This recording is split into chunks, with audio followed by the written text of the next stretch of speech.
RK's Guyana Free Media presents for human development and national development this message.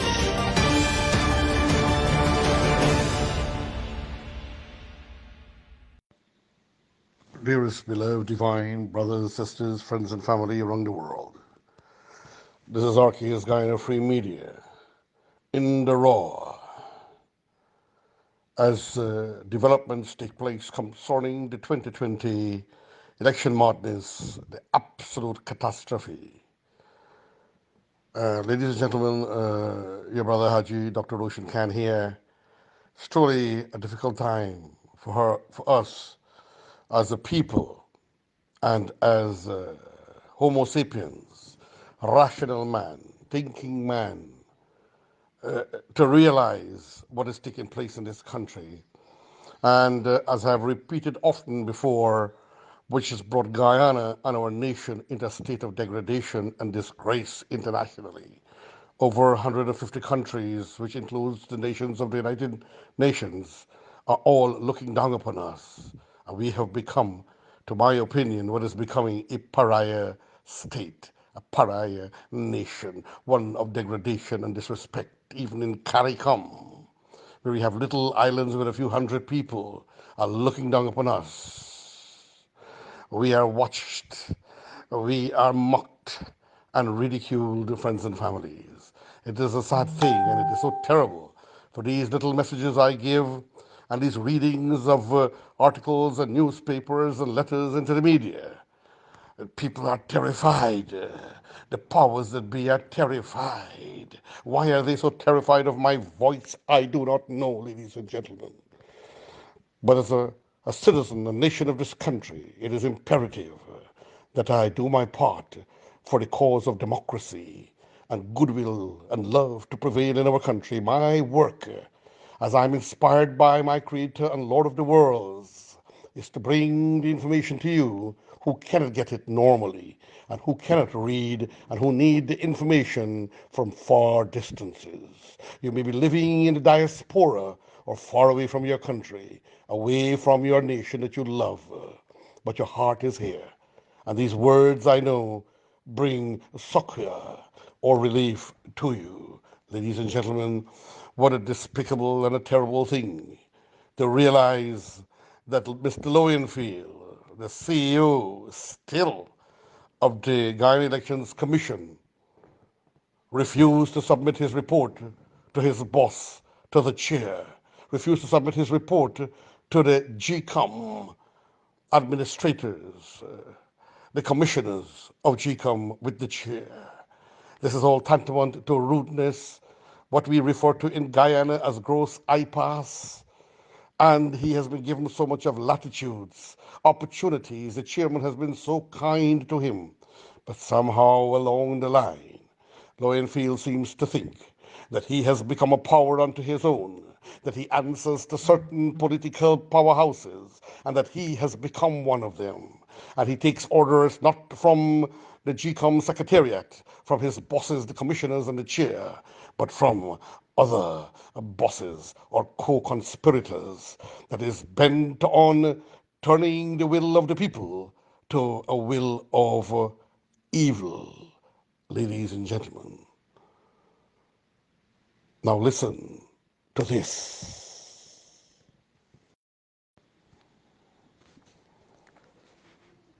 From the mouth and the heart of Hans Dominic Gaskin, the son-in-law of David Arthur Granger. And I speak his beautiful words. It's hard to fathom how we could be arguing more than 4 months after the fact about something as straightforward as an election which, at the close of the poll, was deemed by all to have been smoothly conducted. It bears nothing that no voting took place after the polls closed on March 2nd, 2020, and therefore the amount of votes cast for each of the constituent parties could not have been changed since then.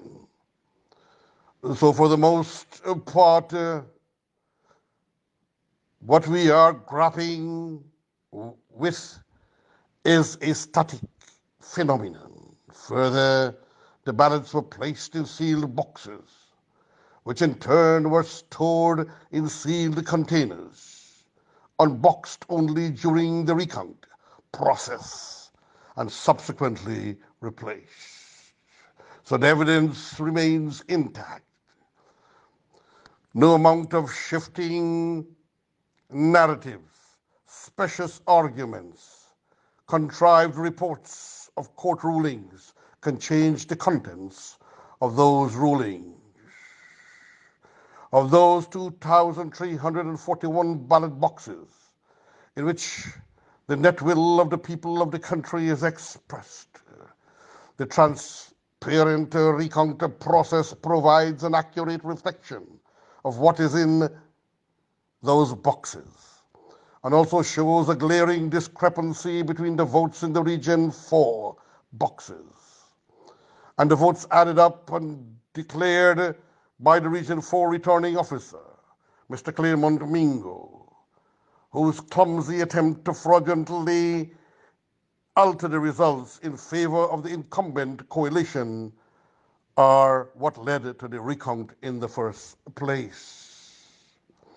If it appears that the entire world is lined up against the APNU and the AFC coalition, it is because the entire world expect the coalition and the supporters knows that Mr. Mingo numbers were not the right numbers. It is the failure of the incumbent to acknowledge Mingo's unscrupulous act that has us where we are today. The unfortunate truth is that the only ones fooled by Mingo were his intended beneficiaries. The coalition leadership needs to be honest with its supporters about the Mingo declaration and answer the simple question: were Mingo's numbers accurate or not? If they believe that Mingo's numbers were accurate, then they need to explain clearly to their supporters why the recount of the same ballots produced such a vastly different result, and why, up to now, neither they nor GCOM can provide a breakdown of the contentious Region 4 results, or better yet, copies of the corresponding statements of poll known as SOPs. The PPP was able to do so within 48 hours of the closure of poll. If they acknowledge that Mingo's numbers were not accurate, then they need to let us know what possible cause could justify a final declaration based on these numbers, as is still being sought. While I emphasize with many who do not wish to see the PPP return to power, I repeat, ladies and gentlemen, while I empathize with many who do not wish to see the PPP return to power, the harm that will certainly ensue can never justify what is contemplated. Our potential system may not be perfect, but trust in our electoral system is paramount. The votes in those ballot boxes, all of which have already been deemed legally valid, show that the majority of the Guyanese prefer a PPPC government to the APNU-AFC government. This is what the coalition should be working to change in time for the 2025 election, instead of trying to challenge what has already happened. It pains me to watch the situation escalate unnecessarily when it is clear to most that the APNU and AFC has lost the election and will not be accepted, either at home or abroad, as the legitimate government for a second term. Fancy legal maneuvers cannot change the facts. They only serve to delay the inevitable and raise tensions among our people, while exacerbating the adverse economic impact of the COVID-19 pandemic. It is no secret that the PPP and the PNC rely heavily on the Indo and Afro-Guyanese population, respectively, for their electoral votes. I tend to shy away from race issues because I believe that the process of enlightenment is an intergenerational one in which our actions speak louder than our words.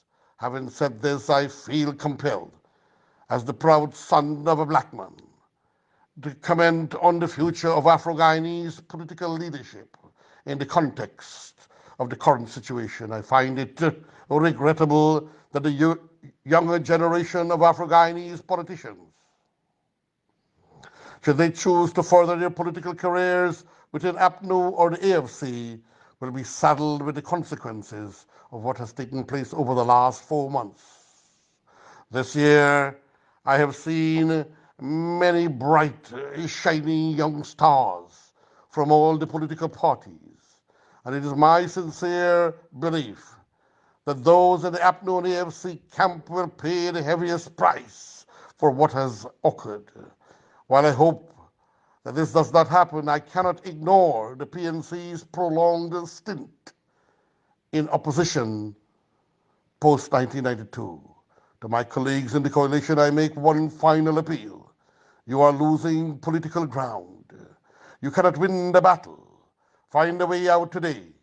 It will be easier than trying to do so tomorrow. And for God's sake, stop abusing everyone who dares to suggest that you had lost the election.